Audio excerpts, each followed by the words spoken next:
Welcome back to the Broto Fantasy Football Podcast presented by BrotoFantasy.com. I'm your host, Tim Petrop, with my brothers, the only two twins that give you double that fantasy goodness, Michael and Jason Petrop. Boom! Get it, Rams? Boom. I'm running out of ways to start these. That was bad. Welcome. You're running out of ways. There's 32 teams. I know, but the cleverness it's only 4 left. Is capped. Only 4 left. We're in the NFC West, our last division. Let's get started with that coaching outlook, the offensive outlook. The Sean McVay system is live and direct. It really focuses and is built around the running game, but also obviously is a big pass system. Look, who was fantasy relevant last year? Todd Gurley, Brandin Cooks, Kupp, Robert Woods, Jared Goff. 5 players on this team are fantasy relevant, maybe even more this year. So let's get it started right away with the quarterback. Jared Goff last year saw his production go down tremendously when Kupp was not on the field. Where do you see Jared Goff going for you this year? I love me some Jared Goff as a low-end QB1. Last season, 4,688 yards, 32 touchdowns, and 12 intos. Big step up from his first year in the Sean McVay system, where he only threw for 3,800 yards and 27 touchdowns.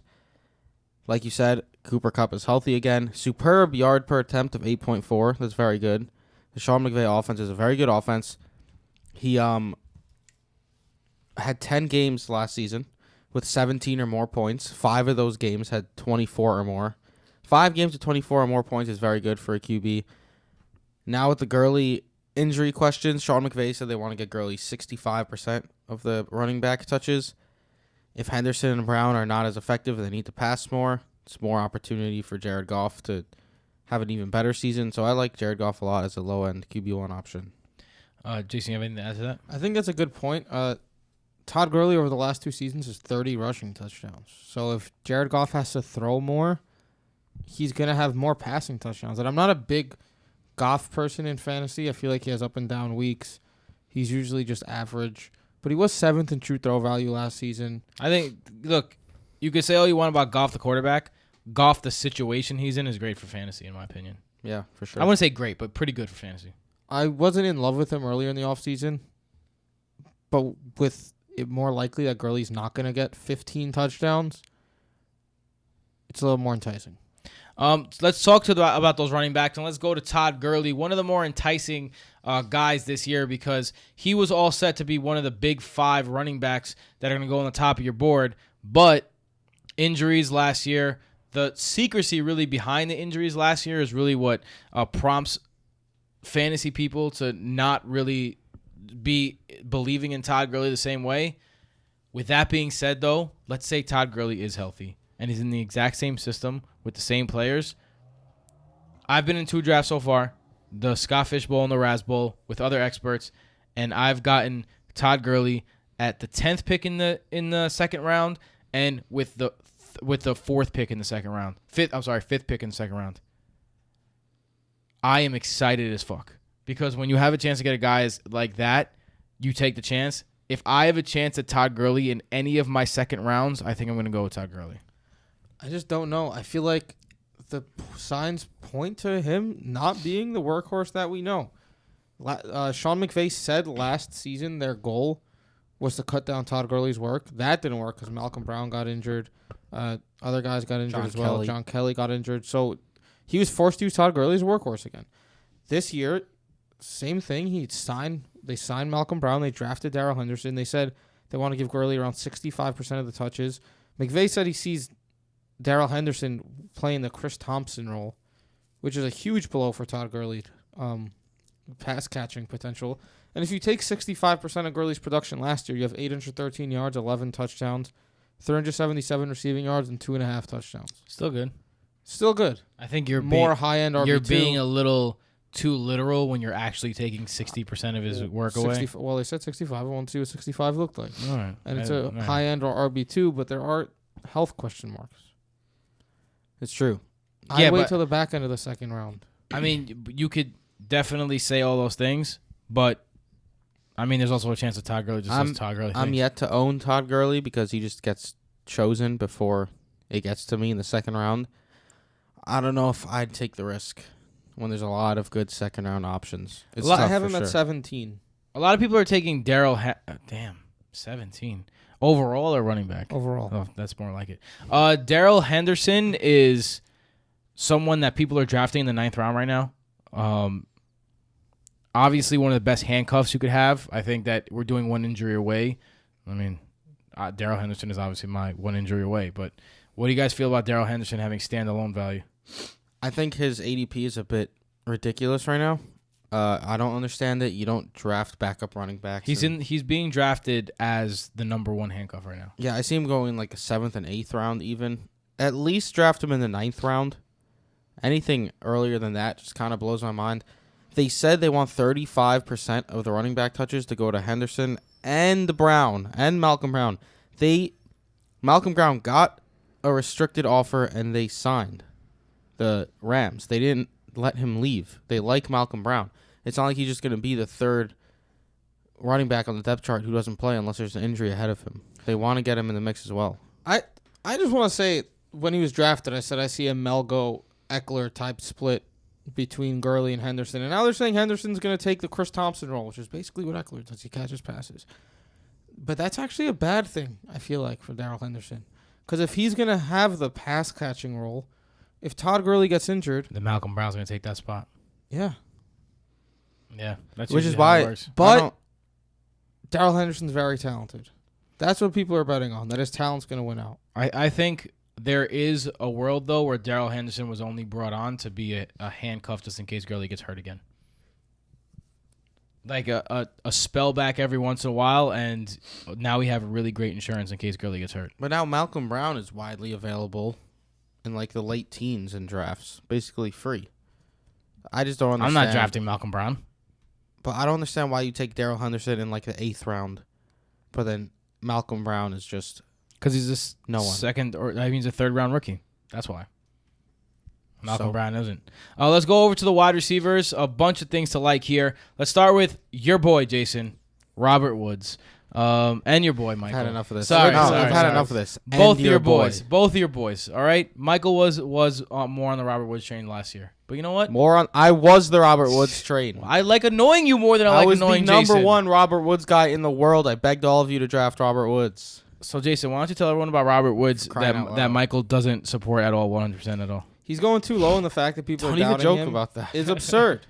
I have him as my 12th wide receiver. 2 years ago, his 16-game pace was 75 catches, 1,041 yards, and 7 touchdowns. Last year, he even upped it. 86 catches, 1,219 yards, and 6 touchdowns. And don't give me the shit that Cooper Kupp's coming back. Because without Cooper Kupp and with Cooper Kupp, he averaged half a catch more with Kupp, 20 yards more with Kupp, and the same amount of touchdowns. Yep. Cooper Kupp, they play 2 different positions. They move each other. Robert Woods moves in and out of the slot. This is an offense that throws for 4,700 yards, and there's only 4 people getting those. And even if you say there's more people in the backfield That's now, true. Gurley, Henderson, Brown, they're all going to be one person, the running back. There's only 3 receivers getting those yards. So give me Robert Woods. Yeah. He also added on 19 rushes for 157 yards and a touchdown.